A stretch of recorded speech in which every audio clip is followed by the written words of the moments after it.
Huzurabad MLA వాడి కౌశిక్ రెడ్డి మరి నిన్న మీడియాను ఉద్దేశించి మాట్లాడుతూ గౌరవనీయులు ముఖ్యమంత్రి వర్యులు రేవంత్ రెడ్డి గారిని పై అనుచిత వ్యాఖ్యలు చేయడం జరిగింది.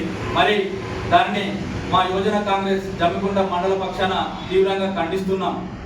మరి కల్వకుంట్ల కుటుంబం మెప్పు పొందడం కోసం, వారి కళ్ళల్లో ఆనందం చూడడం కోసం ఇవాళ కౌశిక్ రెడ్డి ఎంతో తప్పిస్తూ ఉన్నాడు. మరి కౌశిక్ రెడ్డి ఇక్కడ హుజూరాబాద్ ప్రజలు గెలిపించడానికి గల కారణం ఏంటంటే, నువ్వు అయితే నా శవయాత్ర లేకపోతే జైత్రయాత్ర అని చెప్పేసి మాట్లాడితే నువ్వు ఎక్కడ చచ్చిపోతావు అన్న ఉద్దేశంతో ప్రజలు సానుభూతితో నీకు ఓట్లేసి గెలిపించిండు. మరి ప్రజల ఓట్ల ద్వారా ఇవాళ ఎన్నుకున్న తర్వాత నువ్వు ఇక్కడ ప్రజల్లో ఉంటున్నావు అంటే అది కాకుండా ఇవాళ కేసీఆర్కు గన్మెన్ లెక్క, కేటీఆర్కు పిఏ లెక్క, హరీష్ రావుకు డ్రైవర్ లెక్క ఇవాళ నువ్వు అక్కడ పనిచేస్తా ఉన్నావు కనుక్కున్న కుటుంబానికి. మరి ఈరోజు వాళ్ళ దగ్గర మెప్పు పొందడం కోసం, వాళ్ళ మోచేతి నీళ్ళు తాగడం కోసం నువ్వు ఇవాళ వ్యవహరిస్తూ ఉన్నావు. మరి మా ముఖ్యమంత్రి వర్యులు రేవంత్ రెడ్డి గారు ఇవాళ విద్య మీద, వైద్యం మీద, అదేవిధంగా వ్యవసాయం మీద, రకరకాల ప్రజలకు అందించాల్సినటువంటి సంక్షేమ పథకాల మీద దృష్టి సారిస్తూ ఇవాళ 24 గంటలు ప్రజా జీవితం కోసం, ప్రజల కోసం ఇవాళ వారు ముందుండి పనిచేయడం జరుగుతూ ఉంది.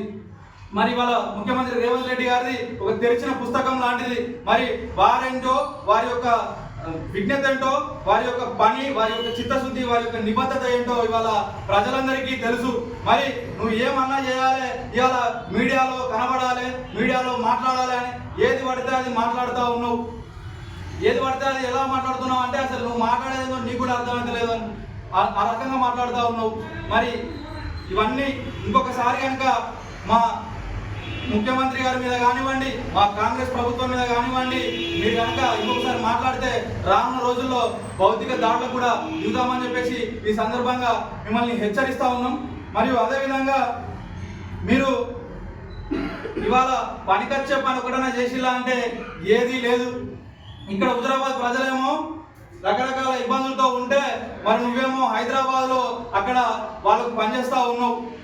ఇక్కడ ప్రజల ద్వారా నువ్వు ఎన్నుకొని పబ్లిక్ సర్వెంట్గా నువ్వు ఇక్కడ జీతం తీసుకుంటూ నువ్వు పనిచేసేదేమో కల్వకుంట్ల కుటుంబానికి. ఇంకొకసారి నువ్వు నీలా బ్లాక్ మెయిలర్ కాదు, మా రేవంత్ రెడ్డి గారు నీలా బ్లాక్ మెయిలర్ కాదు, అదేవిధంగా నీలా రౌడీజం రాదు, అదేవిధంగా నీలా ఏది పడితే అది మాట్లాడు. కొంత విజ్ఞత ఉన్నది కాబట్టి ఏదైతే ప్రజలకు అవసరమో ప్రజల విషయంలో మాత్రమే వాళ్ళు మాట్లాడుతూ ఉంటారు. మరి నువ్వు కనుక ఇంకొకసారి ఇలాంటి వాటికి పాల్పడితే రానున్న రోజుల్లో నేను హుజూరాబాద్లో తిరగనీయమని చెప్పేసి ఈ సందర్భంగా తెలియజేస్తా ఉన్నాం.